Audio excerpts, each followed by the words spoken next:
For SVM, last time we used image data with size 102 by 200. To make it more comparable among no deep learning classifiers, we downsized the images to 50 by 100 as well. It turns out that the performance actually got better.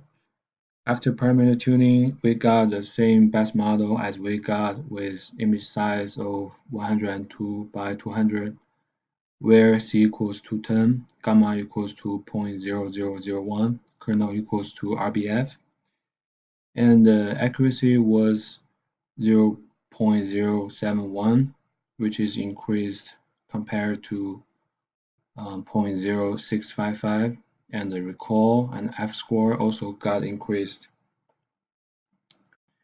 But in fact, downsizing could cause the data lose a lot of information, but our SVM model actually got improved. So it reversely proves that SVM is not a good choice for high-dimensional image data, at least for our dataset.